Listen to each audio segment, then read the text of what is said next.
Good evening, everyone, and thank you for coming tonight. My name is Heather McClanahan. I'm Executive Director of the Los Alamos Historical Society, and we'd like to welcome you to the Los Alamos National Bank sponsored lecture series.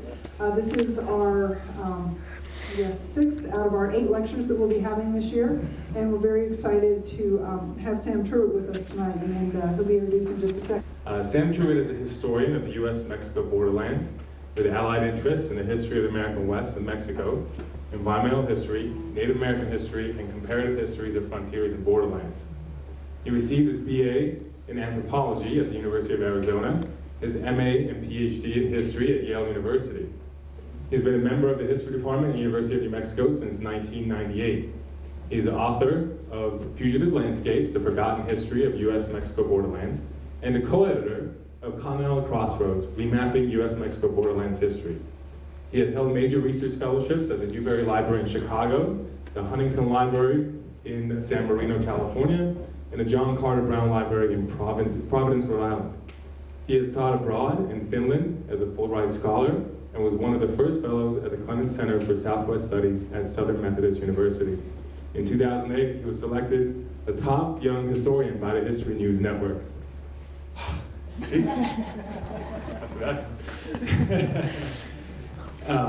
So who is this guy?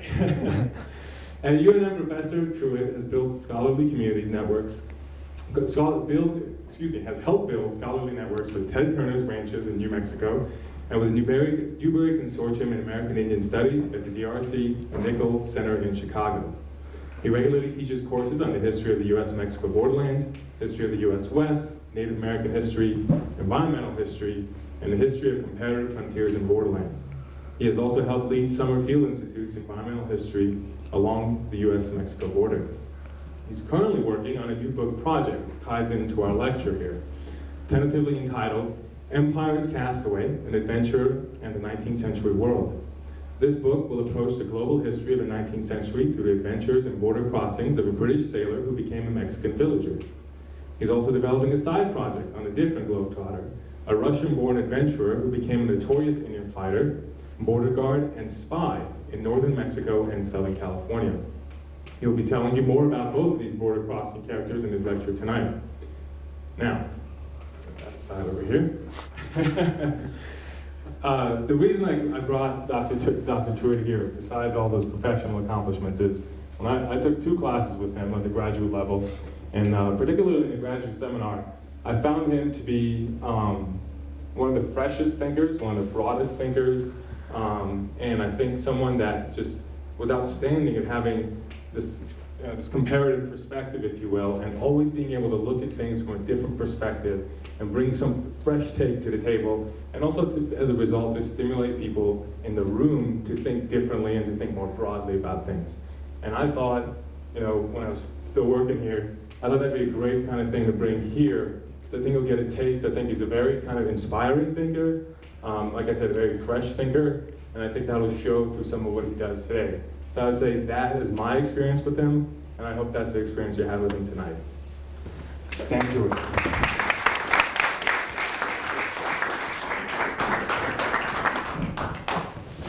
Thanks, Rafi. Thanks to all of you for having me out here. I'm going to show, okay, now I need a little bit of light up here to be able to see what I'm doing. We've got a little, so we're just sort of playing around with these. Now it's going on to, okay, we'll have to, I see there's a spotlight over here when you turn it off, and so maybe what I need to do is figure out where that spotlight is. All right, it should work. So I haven't used one of these microphones since I did stand-up comedy, which I'm not going to reiterate for you tonight. So hopefully I'm going to be able to juggle all of these different things, turning pages, reading with my failing eyesight, clicking the little arrows here on the computer, and so bear with me if we go through any technological glitches. Again, thanks, Rafi, for that wonderful introduction. It's great to be up here. It's great to see all of you. And I'd just like to thank you all for having me up here. It's a great opportunity for me to get to know another part of New Mexico, which I've been here 15 years, and I have to confess I've never been to Los Alamos. And so this is a really wonderful opportunity for me today. In keeping with the frontier theme of your lecture series, I'll be talking today about Borderlands history, a field that emerged in the early 20th century as a southwestern response to frontier history, where frontier history focused on U.S. westward expansion. Borderlands history focused on the northern frontiers of New Spain in places like Florida, Texas, New Mexico, Chihuahua, Arizona, Sonora, and California. Sorry about this, it's showing two different images up here, so now I have to decide which is the real image and which is the next image. Sorry about that. Okay. The founding father of the field of Borderlands history was Herbert Eugene Bolton, and he embraced the term Borderlands to evoke not only the distinct northern frontiers of New Spain and Mexico, but their eventual entanglement with the western frontier of the United States. The Borderlands, Bolton proposed, were the meeting place and fusing place of two frontiers, one from the south and the other from the north. This idea of the Borderlands as a meeting place and fusing place also helped historians make sense of the period after 1854, when the United States and Mexican frontiers gave way to the US-Mexico border. By the time I entered the field of Borderlands history in the early 1990s, Borderlands history extended from the 16th century all the way up to the present day. Some scholars studied the Borderlands between the Spanish and other empires, or between Spaniards and Native Americans. Others turned to modern borderlands along the US-Mexico border, focusing primarily on relationships among Mexicans and Americans. And then, by the late 1990s, the field exploded as historians began to take the idea of Borderlands history on new global journeys. Today, we're as likely to study the borderlands between Argentina and Brazil, Venice and the Ottoman Empire, sedentary China and nomadic Mongolia, the Spanish Philippines, and Islamic Indonesia. What was once a uniquely American space has become a way of seeing the world. I made my own entry into the Borderlands at a relatively small scale, as a student of the American West. Gazing across the border into Mexico, I wondered what I was missing. I began to spend summers there, immersed in language and culture. And then I immersed myself in Mexican history, reading twice as many books, attending twice as many academic conferences, crashing twice as many cocktail parties. Over time, I fell in with a reckless crowd of like-minded historians with passports from many fields: Mexican history, Chicano history, Native American history, Asian American history. The list goes on. We shared a proclivity for drifting across borders and then grappling with the consequences, writing about places and histories that were far removed from those we'd been trained to study. Part of what makes this work different was its transnational approach. In the old days, historians wrote about the border from the perspective of one side or the other. Our generation was drawn more to the border crossings, the networks produced on both sides. To track our subjects across borders, we had to learn new languages, visit unfamiliar archives, and master new scholarly conversations. We had to stay in constant motion. We had to become nomads. More than anything else, this transnational turn opened up the Borderlands. Borderlands history began to feel like high school, where you learn to see the world in new ways and then you can't wait to get out. As soon as we could, we renewed our passports, packed our bags, and struck out from the Borderlands to see the world. And let me give you a few examples of these expanding Borderlands horizons. My friend Carl Jacoby wrote a history about Mexicans, Americans, and Native Americans and their cultural borderlands in southern Arizona. And he's now left the Southwest behind to write about border crossings between the US South, Mexico, and Africa. My friend Erica Lee, a historian of Asian America, wrote her first book on the 1882 Chinese Exclusion Act in efforts to prevent Chinese from crossing into the US at the Canadian and Mexican borders. She's now writing a book about Asians and their Pacific crossings into the Americas from the perspective of the entire Western Hemisphere, from the 16th century to the present. And then there's Pekka Hämäläinen, who focused on indigenous power and inter-imperial borderlands in a book called The Comanche Empire, who is now working on a history of nomadic empires and borderlands from Inner Mongolia to North and South America and beyond. My own globetrotting began with a comparative borderlands seminar. I think Rafi will recognize this seminar since he was one of the participants in it. This seminar included Africa, the Americas, Asia, Australia, Europe, and most of the water in between. It was an exhilarating course, but towards the middle of the semester, disorientation and fatigue set in. It was exciting to see the past on a large scale, my students said, but it was also hard to see how transnational history worked. We saw flows, systems, communities, and exceptions, but it was hard to keep track of the people and the historical decisions they made. The American historian Richard White calls this a problem of scale. Historical relationships play out on multiple scales, White writes, from the local to the regional, national, and global. Each scale, he tells us, reveals some things while masking others. Some border crossings, such as global migrations, social movements, ecological exchanges, are often best seen at very large scales. Other border crossings, like family migrations, smuggling networks, webs of patronage, are often best seen as my overwhelmed students wanted to see them, up close and local. In our enthusiasm to see the world, Borderlands historians often forget to keep these smaller scale relationships in mind. We forget that while Borderlands histories can open up wider horizons, they can also ground Borderlands history in powerful ways.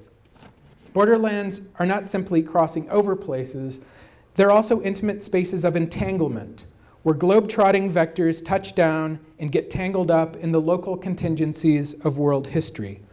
These are the tangled tales we must engage to really see the world in Borderlands history. Now, to make this more concrete, I'd like to turn to two new projects that I've been working on for the past several years. Both focus on 19th century Globetrotters and their ever-shifting entanglements. Entanglements in specific places, within larger border-crossing cohorts, within intimate webs of patronage, and intimate webs of family. My Globetrotters entered Borderlands history by jumping ship. The first in California in the 1840s, the second in Mexico 1 generation later. Both were sailors who crossed countless borderlands before reaching the Americas, tracing larger-scale transnational paths that are largely unknown to American borderlands historians. And yet, despite these wider horizons, they spent most of their lives in the same dusty 30-mile radius of the US-Mexico border region. Today, I want to use their border crossing legacies to make 2 points. First, I want to discuss how the open-ended horizons of transnational space can complicate the stories we tell about borderlands. Borderlands histories tend to privilege binaries, relationships between us and them, between this side and that. Today, I want to ask how Borderlands histories can lead in other directions, making idiosyncratic journeys and unanticipated border crossings and ending up in unexpected places. Second, I want to ask how Richard White's scale-shifting perspective might help us see even more of the world in Borderlands history. To make sense of my Globetrotters and their tangled tales, I must track border crossers both locally, globally, and locally. I have to consider the entanglements not only of locality, but also of a variety of locally rooted networks that are not always easy to see from the larger scale perspectives of empires or nations or the world. Today, I'll discuss 2 of these, the entanglements of patronage and the entanglements of family, both of which played a key role in the shaping of 19th century borderlands. My first Globetrotter was a sailor named John Denton Hall, who came to America's borderlands by way of Europe and Asia. Hall was born in Staffordshire, in England, in 1827, to a pottery-making family that was bankrupted and displaced 5 years later, a casualty of the dislocation of new capitalist markets in the English Midlands. His mother enrolled him in Christ's Hospital, a London school for the poor that trained its most capable boys for a life at sea as navigators' apprentices. By the time he graduated, both parents had died, so Hall set sail at the age of 15 to start over on the far side of the world. He began as an adventurer in Borneo, became a navigator's apprentice on a naval surveying vessel in the China Seas, became an opium trader between Calcutta and Hong Kong, and then sailed to the other side of the Pacific to try his luck along the coast of Chile and Peru. In 1849, now in his early 20s, he sailed north to California with thousands of other global drifters to try his luck in the gold fields. He fell in with a group of Mexican and Opata Indian villagers from the state of Sonora. And when they decided to return to their peasant village in Mexico, John Denton Hall tagged along. "I could not speak a word of Spanish, nor my companions English," he later wrote, "but youth and the love of adventure decided me." Hall imagined he'd make his fortune in mining and return to England a rich man. Instead, he lived out his life as a hardscrabble Mexican villager in the small peasant village of Cucurpe, Sonora. It began with stubbornness and a pinch of loyalty. Hall joined forces with a Texan named Mr. C and a Mexican named Don Chico, and they poured their pesos into a string of uncooperative mines. Months turned into years as Hall waited for their gambles to pay off. Soon he met a local girl and began raising a Mexican family, supporting them with what skills he could muster: mining, smuggling, surveying, working in the off seasons as a country doctor. When he finally died an old man, a poor man, in 1892, he barely left even his name behind. He was remembered as the villager Juan Denton. His last name, Hall, dropped away Mexican style as a matronymic, meaning it died with him. His Mexican children were known not as the Halls, but rather as Los Denton. Juan Denton's trajectory was far from typical and far from inevitable. In 1850, when he moved to Cucurpe, the closest U.S. settlement was 375 miles away in southern New Mexico, present-day Las Cruces. The United States barely registered on his radar until after the Gadsden Treaty of 1854, when it annexed southern Arizona, collapsing this distance to just over 60 miles. The border gave Hall options. He might have moved north, as many in Mexico did, to cast his lot with other white English speakers. Why then did Hall choose his particular trajectory? Why Mexico and not the United States? The answer is tied neither to geography, nor language, nor race, the usual culprits, but rather with local contingencies. When he first visited Arizona in 1857, he already had a Mexican family. His place in the village was already well established. He'd also spent half a decade connecting to other men in a patronage system tied to mining, village politics, and fighting Indians. But the influx of U.S. capital into Arizona was appealing. And in 1859, Hall ventured north with other villagers to contract out their expertise and labor on a U.S. mining claim near Tubac, south of Tucson. As he soon learned, the presence of capital did not guarantee either personal advancement or wealth. U.S. frontiersmen, Hall learned, were notoriously reckless speculators, and they cared little for Mexicans.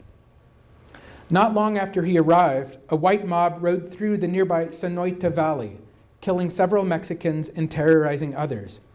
Hall heard the news from fellow companions from Cucurpe in flight to Mexico, and when he put together a posse to pursue the ringleaders of this mob, he was thwarted by white residents of Tucson who branded Hall a greaser.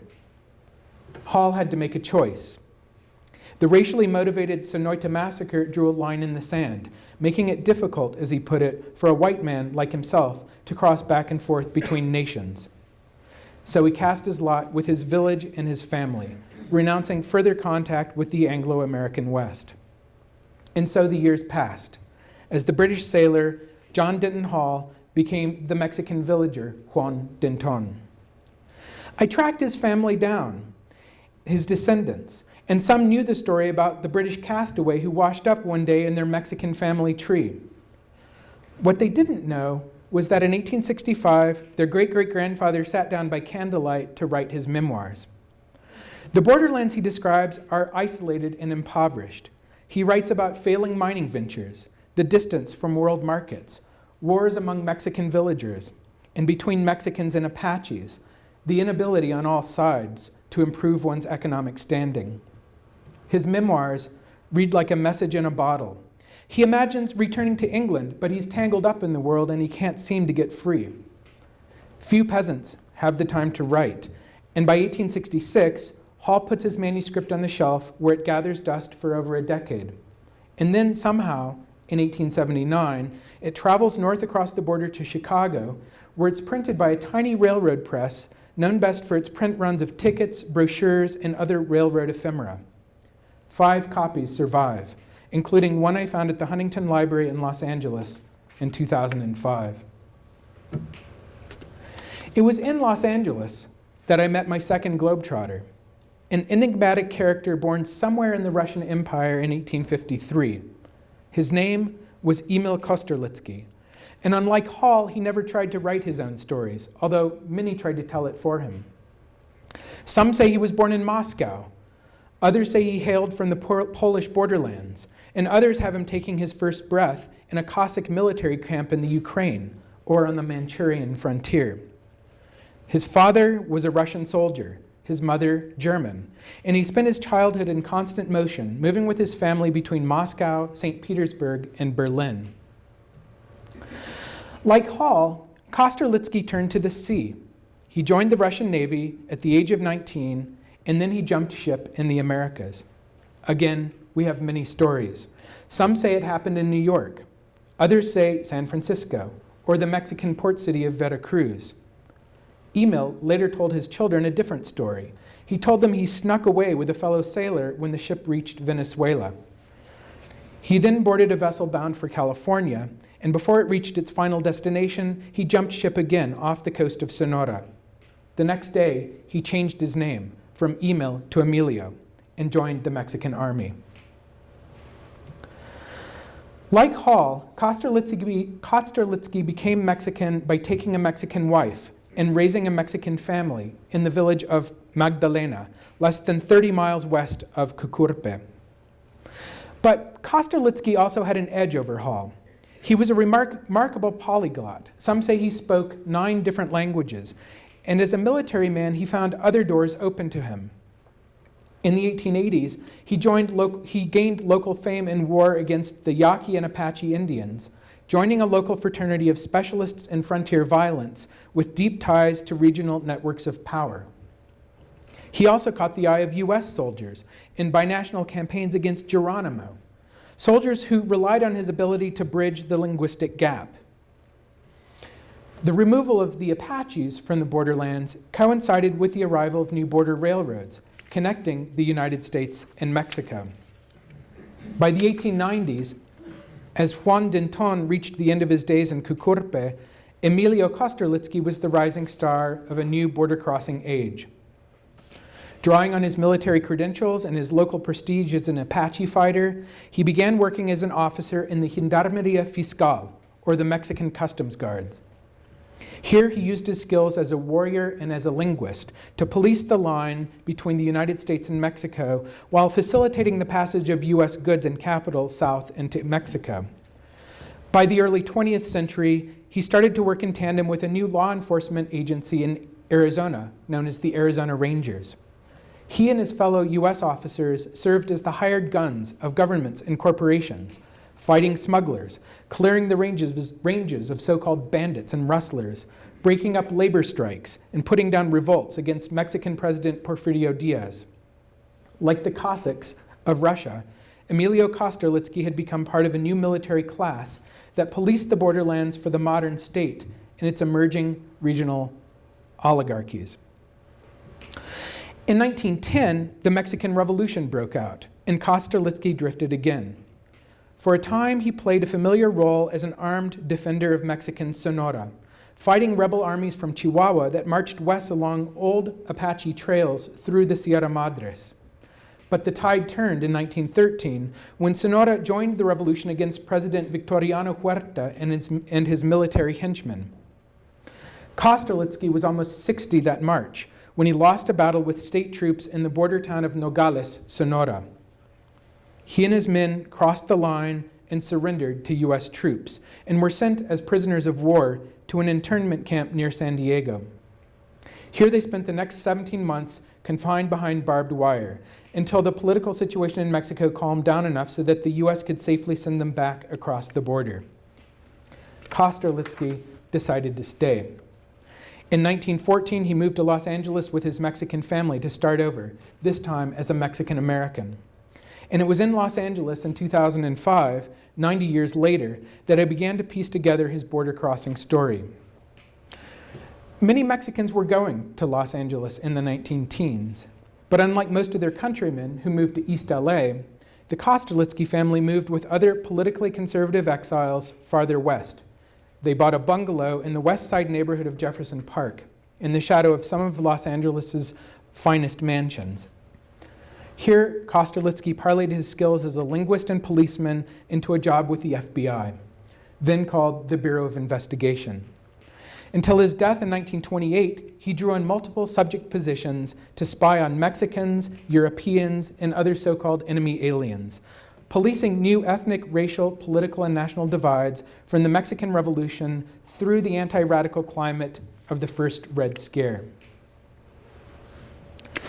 Now, I mentioned earlier how Borderlands histories, by focusing on north-south binaries between the United States and Mexico, often obscure connections to the wider world, those roads leading in other directions. Let's take the examples of Juan Denton Hall and Emilio Kosterlitsky. As a historian, my impulse was to take their stories and place them in sequence, much as I've done today, to tell a larger story that focused primarily on US-Mexican relationships. The story, I imagine, began and ended in California. It began with the gold rush, and it ended with the first Red Scare. It showed how Borderlands had changed from the 1850s to the 1920s.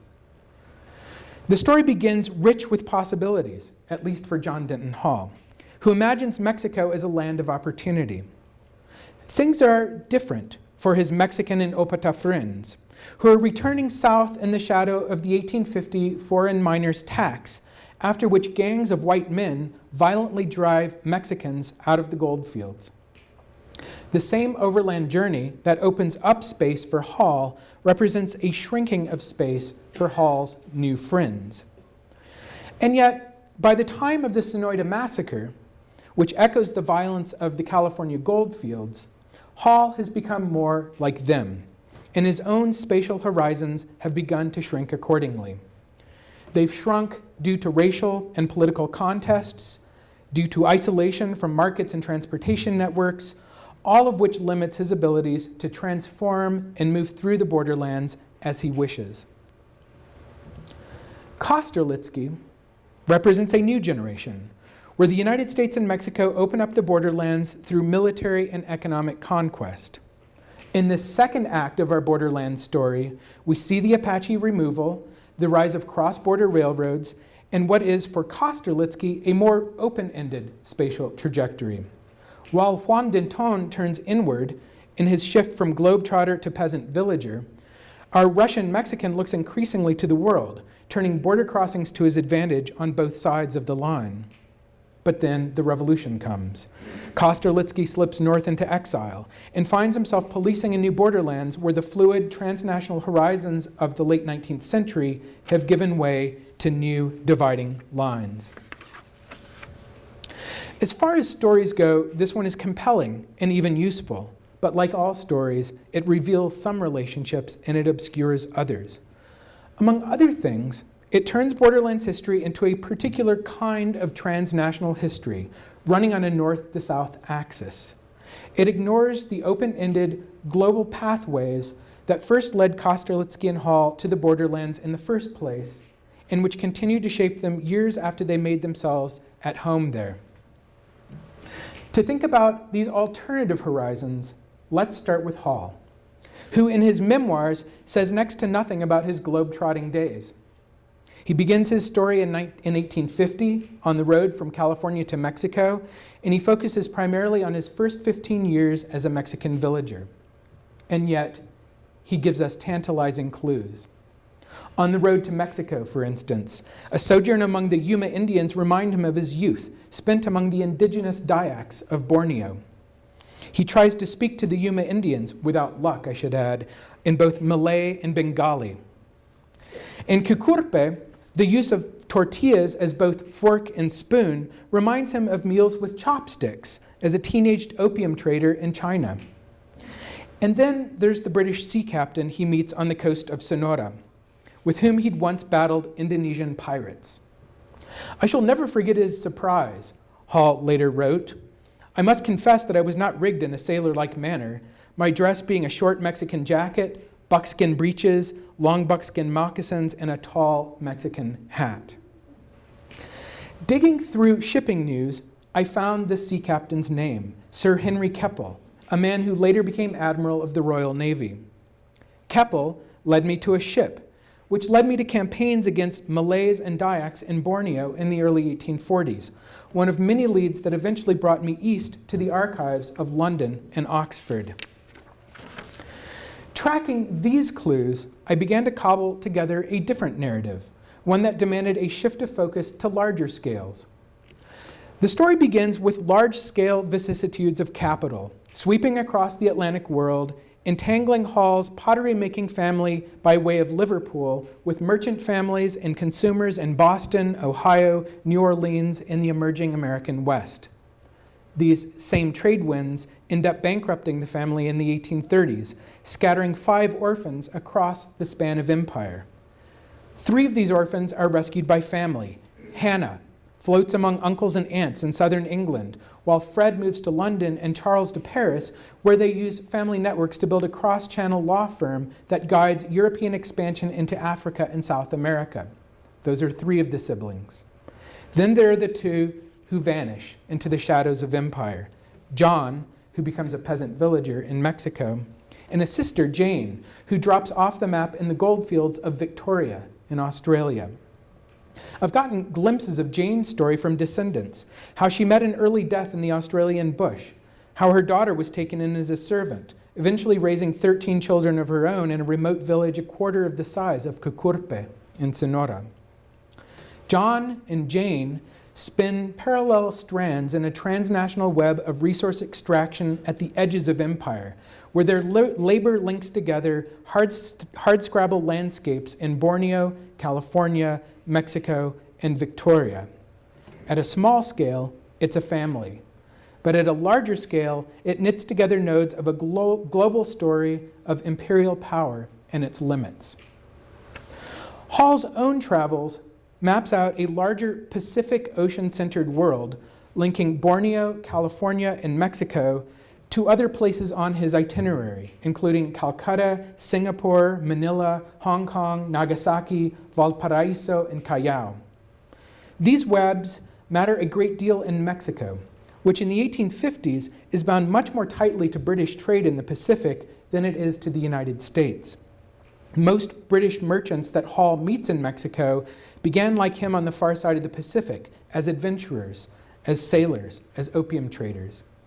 We rarely connect these maritime horizons to US-Mexican borderlands history, but those are the horizons we must engage to fully understand Hall's 19th century world. Kosterlitsky. Placing Kosterlitsky's global horizons, tales of Kosterlitsky's global horizons abound, but they're so shrouded in myth and contradiction that it's hard to know where to start.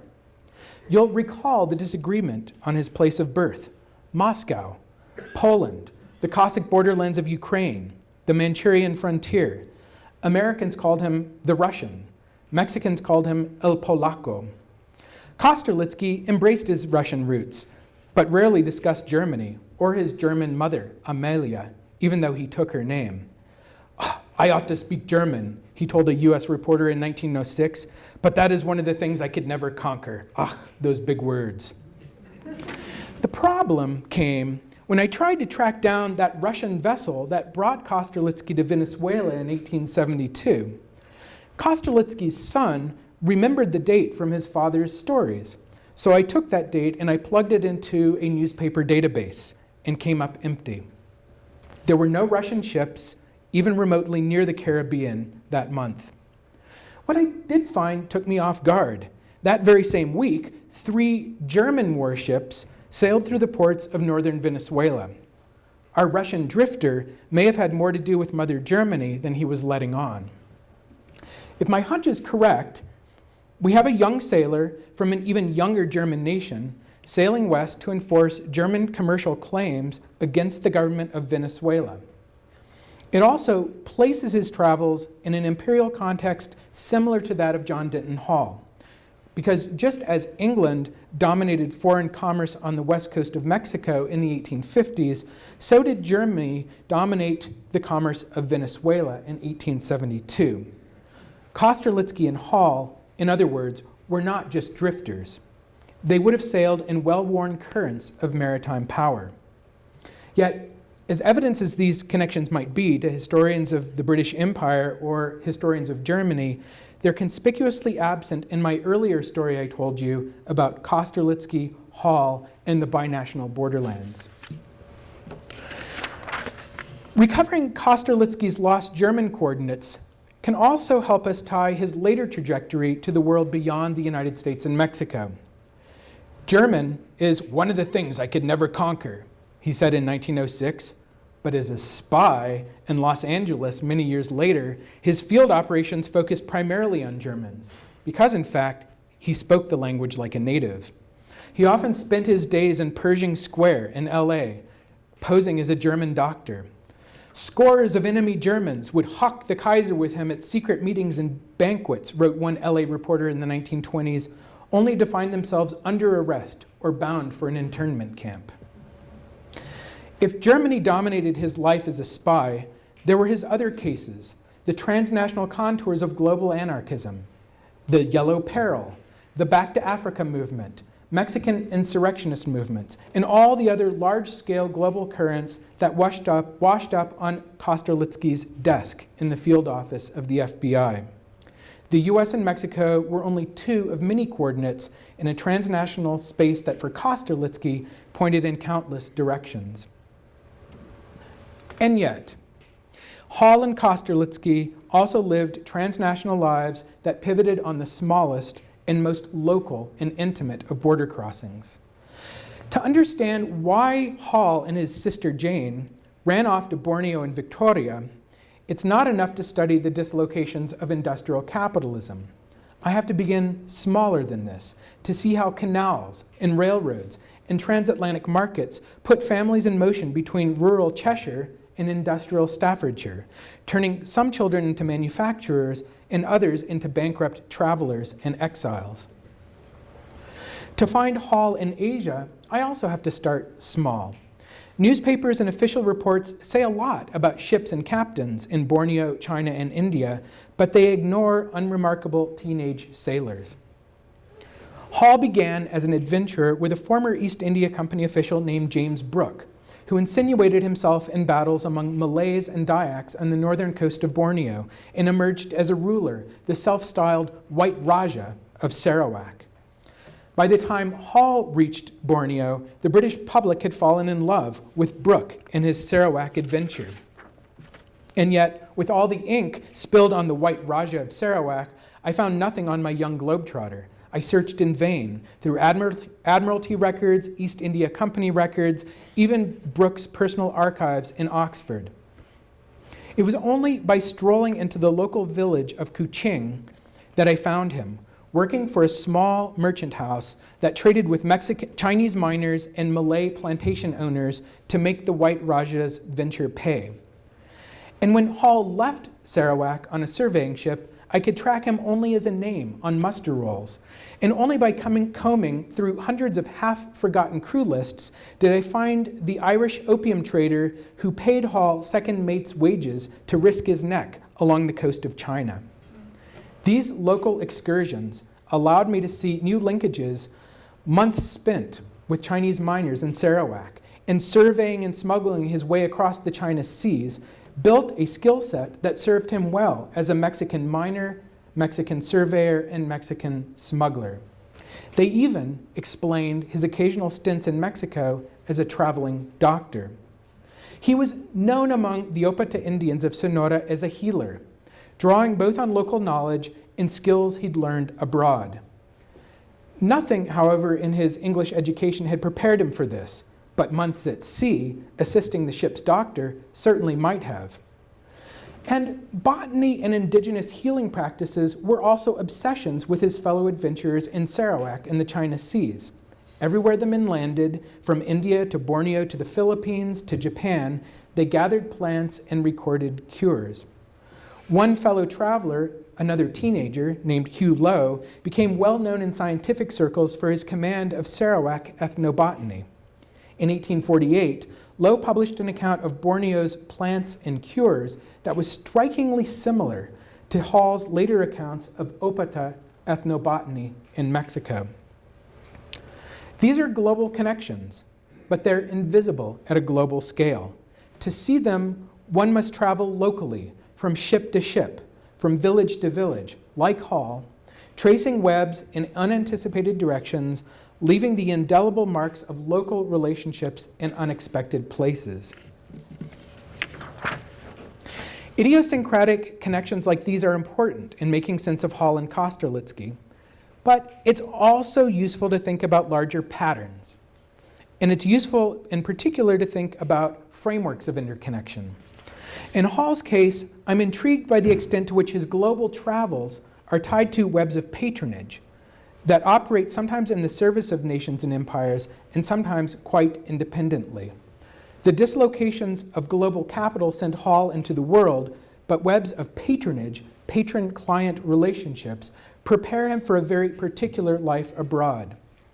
For example, when Hall's father went bankrupt, Hall was taken in by an uncle, Ashland Bagster, a protege of George and Robert Stephenson on the emerging English railroad system.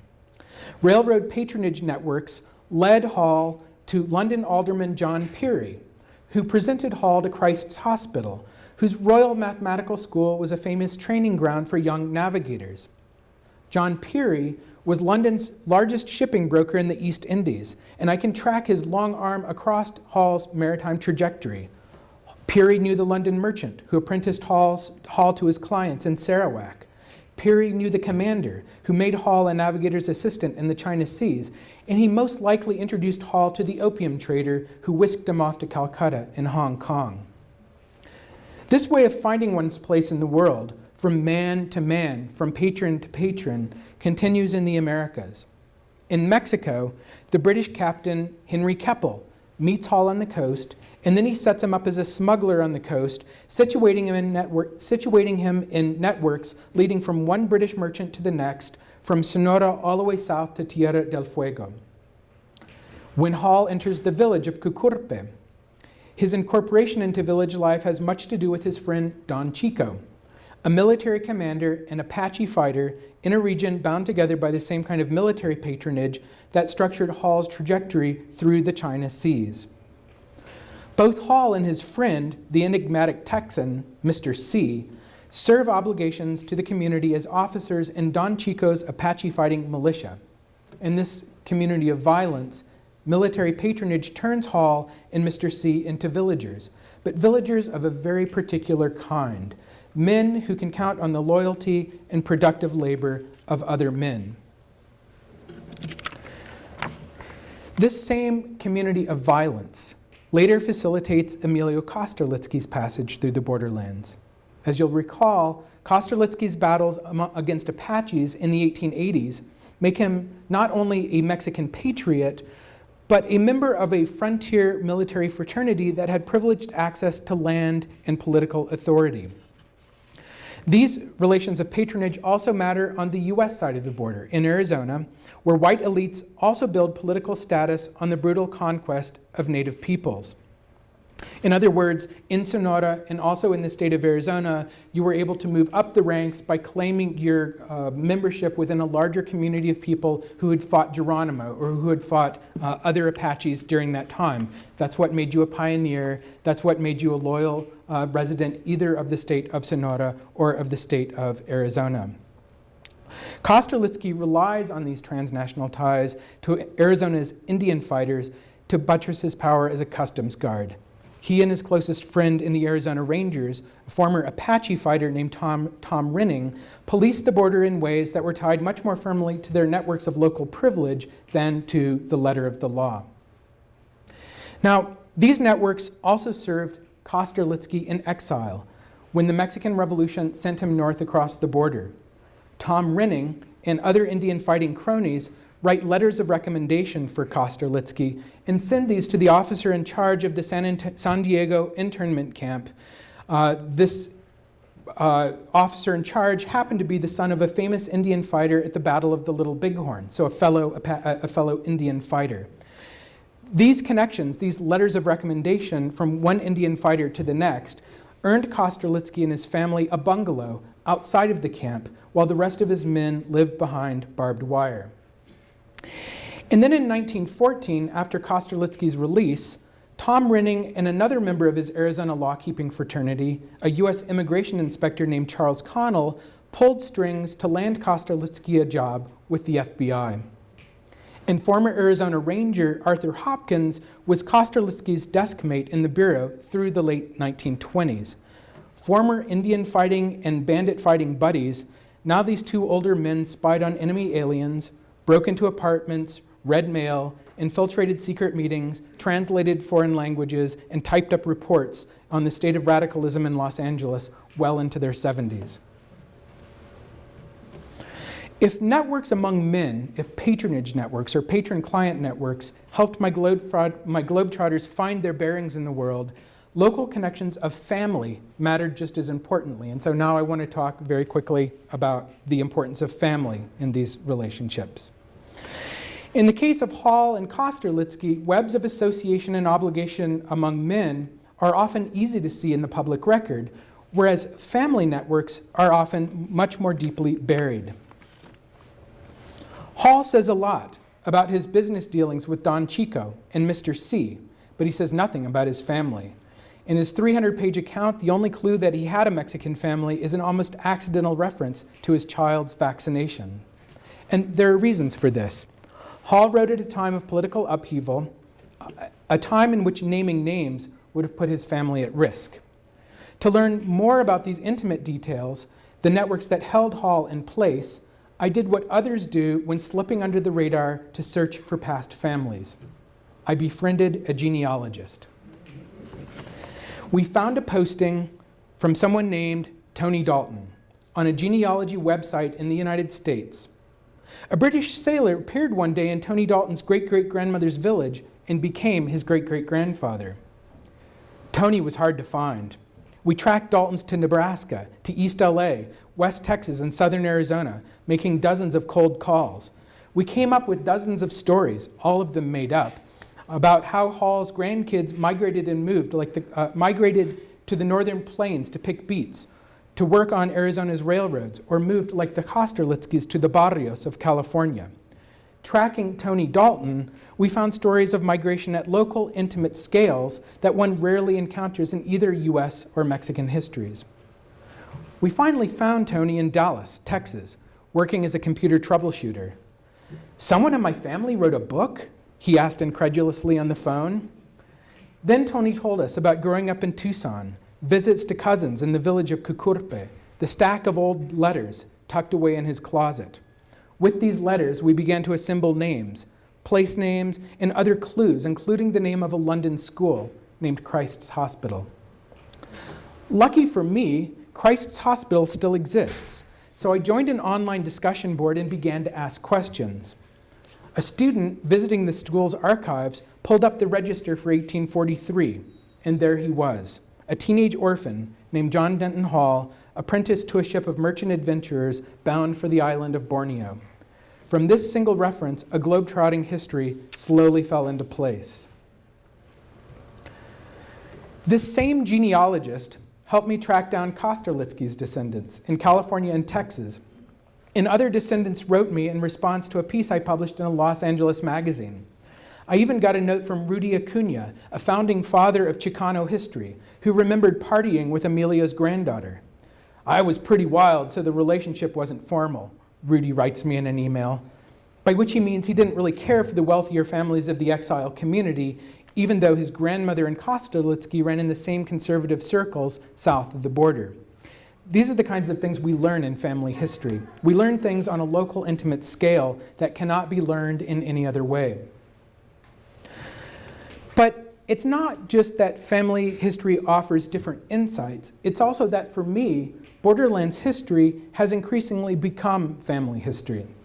As I track my Globetrotters through the world, I've come to realize how it's often at the scale of families and their intimate stories that transnational history often makes the most sense. Tony Dalton in Dallas, or Greg Kosterlitsky in San Antonio distinguish between US and Mexican history. Nations matter to them. But when it comes to histories of family, relationships other than the nation dominate. Family also helps explain the spatial relationships of Kosterlitsky and Hall. For instance, I can't make sense of their passage into Mexico without considering their relationships to two frontier women named Francisca Lopez of Magdalena and Francisco Palomino of Cucurpe. The Lopez and Palomino families anchored both of these Globetrotters locally and facilitated their movements on both sides of the border. In Hall's case, it was probably his in-laws, not his patronage networks, not those networks among men, that gave him access to land in the village. And to understand how his descendants moved, how his children and his grandchildren moved from village to mining town to American barrio at the century's end, it's not enough to refer to the railroad and to transnational markets.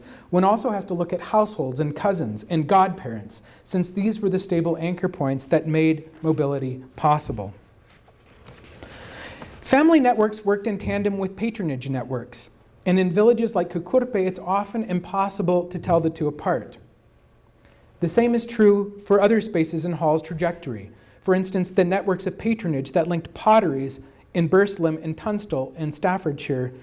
It's impossible to disentangle these networks from earlier household clusters in nearby rural Cheshire.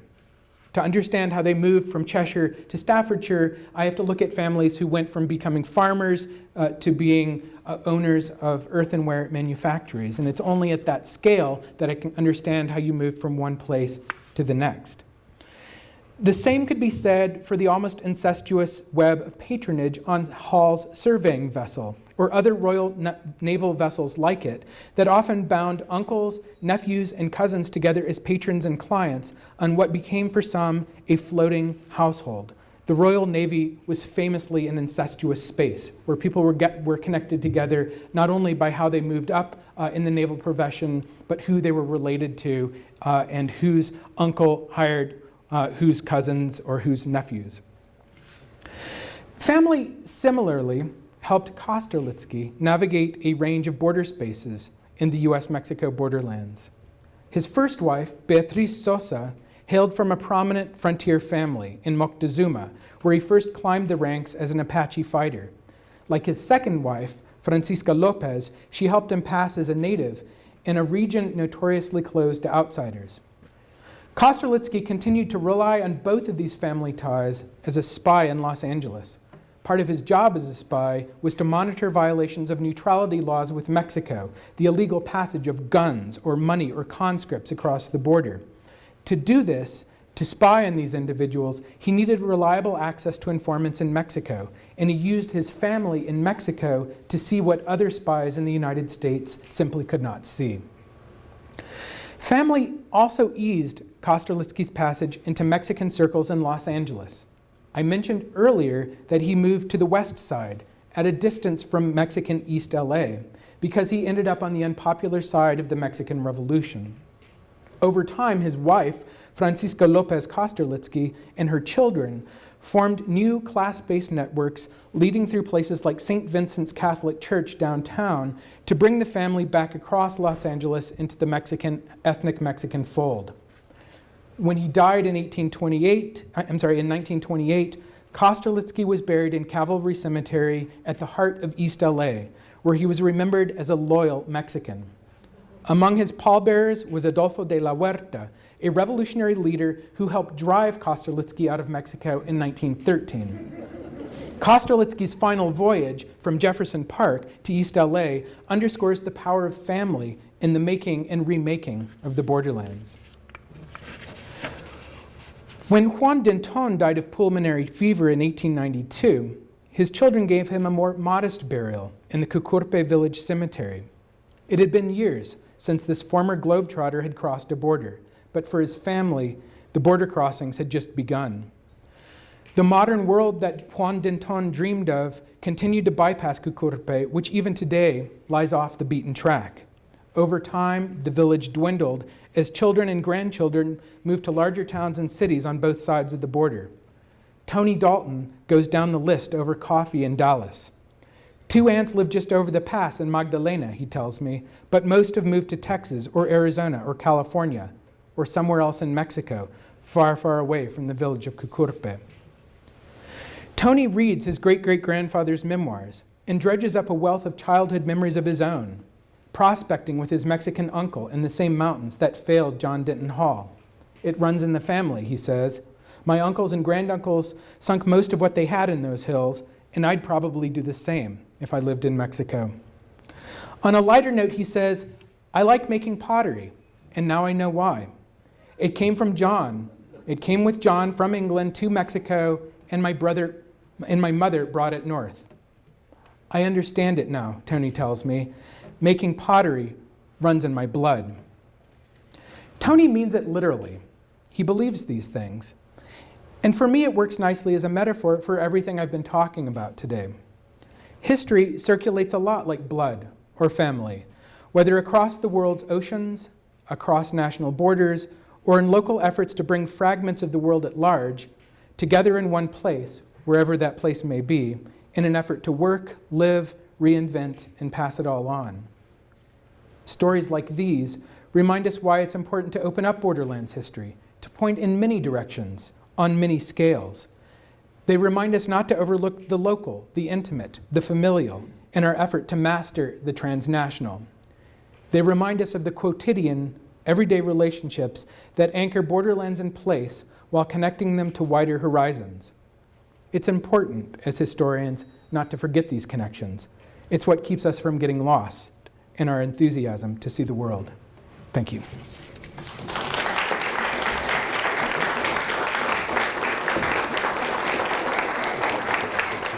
What's that? Okay, yeah.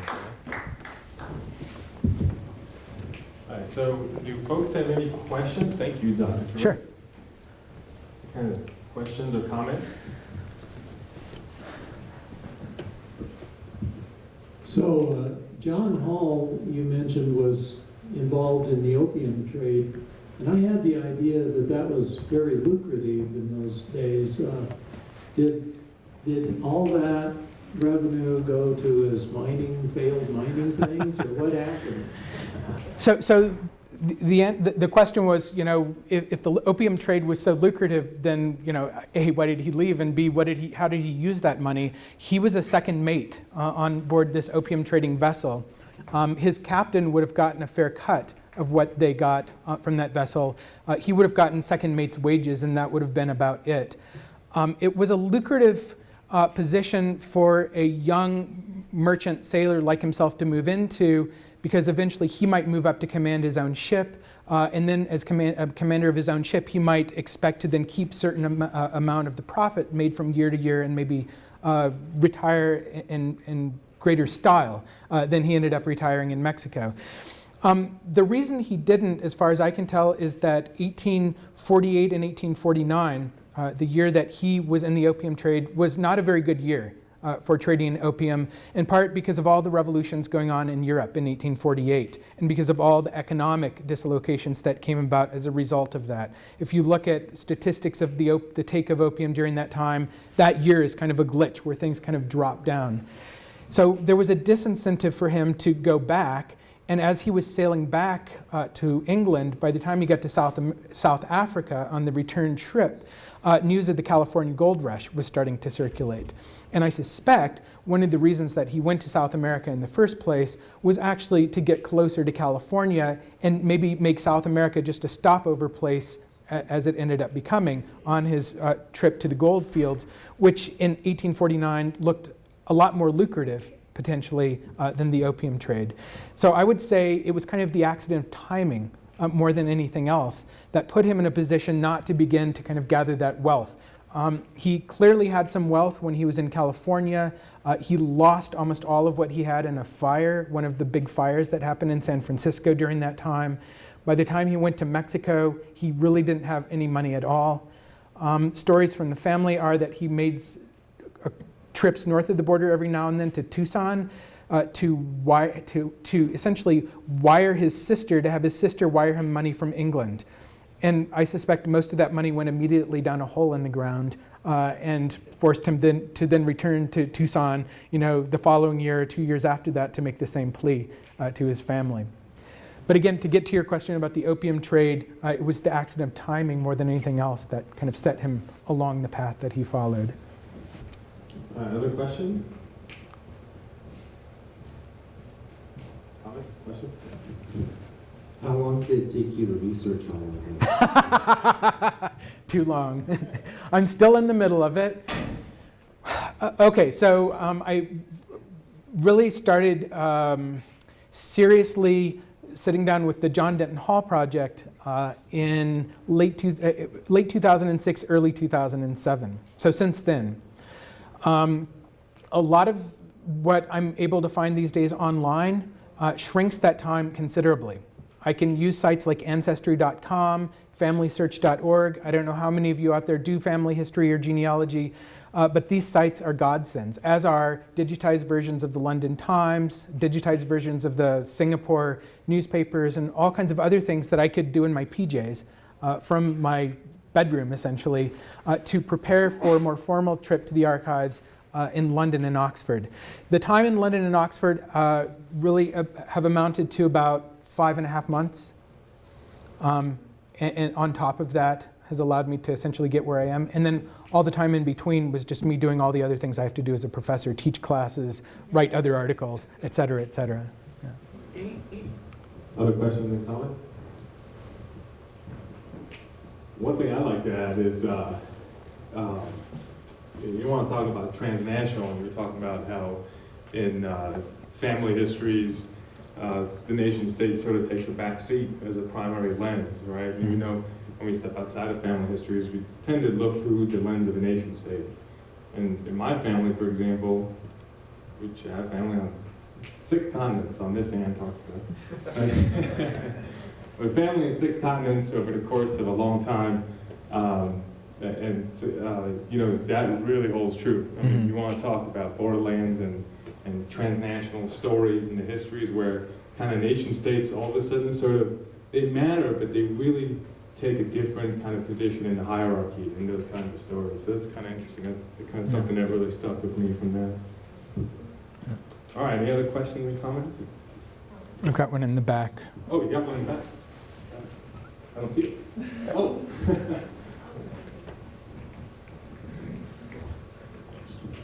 I'm rather being an opportunist here. I'd like to remind all of you that before you leave, you're most welcome to come into the room here for the after lecture reception.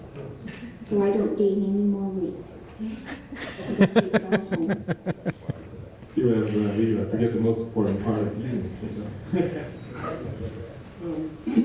The reference to the maritime aspect of these two people reminds me of the story of Richard Henry Dana and 4 Years Before the Mast, which is kind of reminds me of some of the things you've been talking about in his adventures and going into what was then pretty much Spanish California. Right.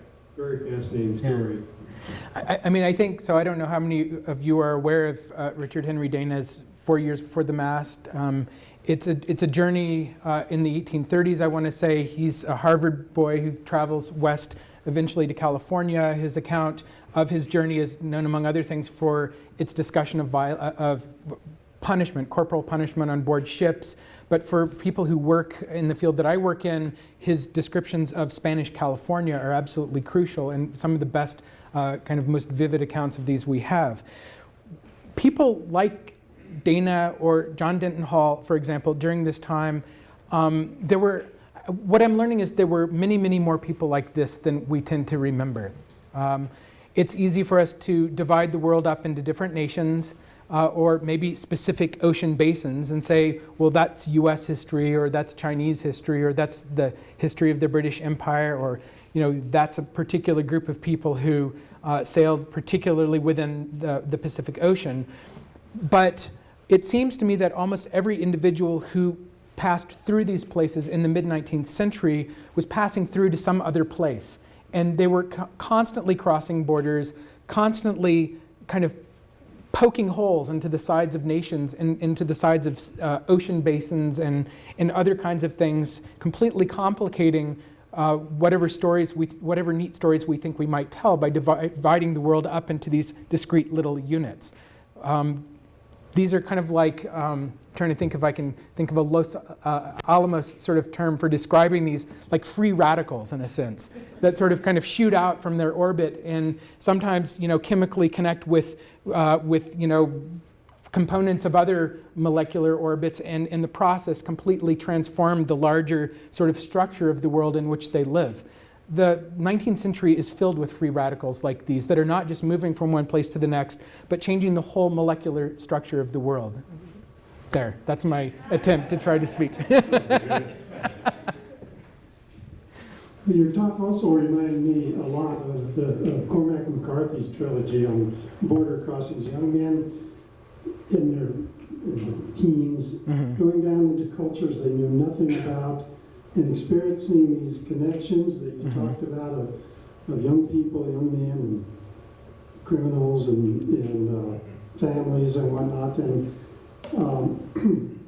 well, he lives in Santa Fe. Have you had any? Is he taking your class or? I wish. Because it just captures all the kinds of things you talked about. I would probably fall on my knees if he came to take one of my classes. I'll confess. I've never met him. So I wrote a book, Fugitive Landscapes, which was about the US-Mexico border region, and I've had friends teach it side by side with McCarthy's work. His work almost always engages the students much, much more than my work ever will. But part of why they do that is that there's a kind of a reality of the 19th century borderlands that really reflects the kinds of things that he's saying through fiction. And to kind of take Cormac McCarthy and sort of spin it out into a wider context, I mean, we tend to think of Cormac McCarthy as showing us a very particularly northern Mexico vision of the world. But any one of the characters that he has in his book, whether it's, fortune hunters or raiding peoples or adventurers or people policing the area all around a kind of a vast, open, boundless space, you could take any one of those characters and plop them down in the China Seas and tell a story just as vivid and just as powerful.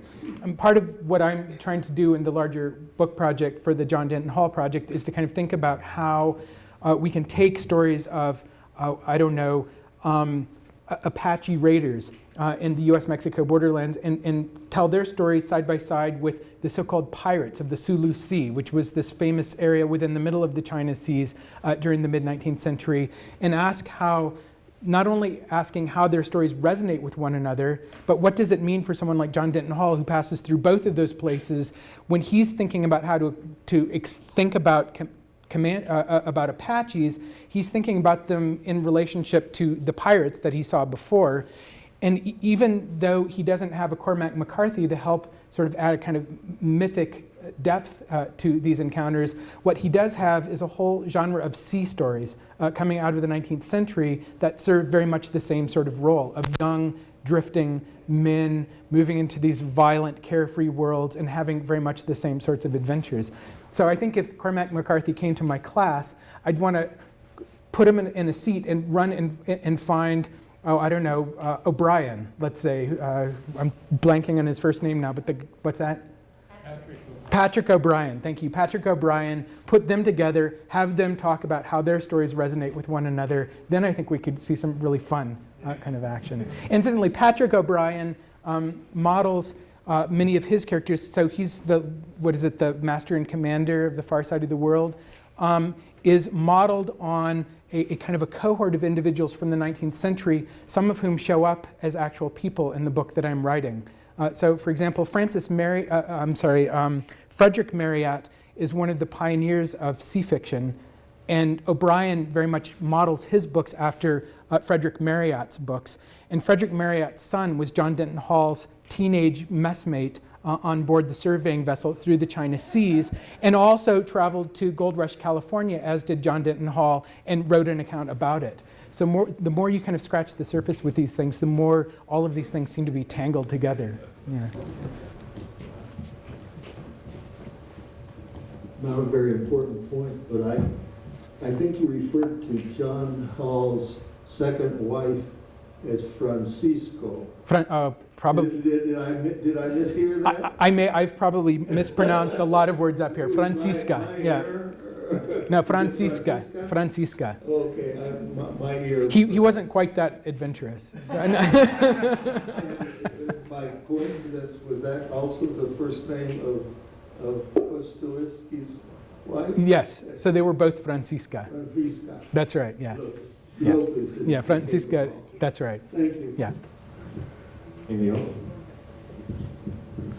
The other side of the story is that my Irish grandfather made his wife return to Ireland for their first child in about 1890, and I think the rest of the children were born in the United States. But the idea of returning home, Yeah. well, there is still that effect too, instead of a wanderer. Yeah. No, I think that's absolutely true, and I think it would have been so. If I can take John Denton Hall as an example, and then I'll kind of give the other story. I mean, we have to think about not only where did they go, but what kept them from returning back, or why did they make the decision not to go back. And I think for John Denton Hall, the fact that he was an orphan helped settle things for him. He still had siblings back there, but the siblings were being taken care of by the larger family. He didn't necessarily have to go back. He was the eldest son to go back and be the breadwinner of the household, because the household had just kind of fragmented. It had just kind of drifted off into 100 different directions. Emilio Kosterlitsky's story is a little different. His family stayed together quite a bit, but I think there was something a little bit more intriguing that I haven't quite figured out there that's tied up with his decision to be a Russian and not a German. And there are all kinds of reasons why that might happen. I think one of them, maybe more obvious in the late 19th century, is that there's a kind of a mythic sort of Cossack identity that gave him a certain cachet in the United States that he gravitated to and said, yeah, I'm like those guys. You like those guys? Okay, I'm like them. Okay, whereas there wasn't really quite the counterpart for the Germans, particularly as we get into the 19-teens during the first Red Scare, when the United States, mainstream US, is actually very much working to exclude many Germans who are coming over into the area, although they're also excluding Russians as well, but he's still got that mythic sort of thing to kind of move on. The story gets more complicated, though, right before he leaves Mexico, when suddenly out of nowhere appears a young German boy or young German man who comes into the village next to his and claims to be his brother from Europe, Max Kosterlitsky. And as far as I can tell, Max actually was his brother, but he was raised in Berlin, and he was raised, his father had died at that point, and so he was raised as part of the German part of the household. And the two of them were on opposite sides of the battlefield, if you will, that was Mexico from that point forward. So if Kosterlitsky came in and put down labor strikes, Max was leading labor strikes. And when Kosterlitsky was kicked out of Mexico during the Mexican Revolution, Max was among those soldiers kicking him out. Okay? So I think that his sort of decision to seal off a particular part of his family kind of expressed itself in all of these kind of interesting ways.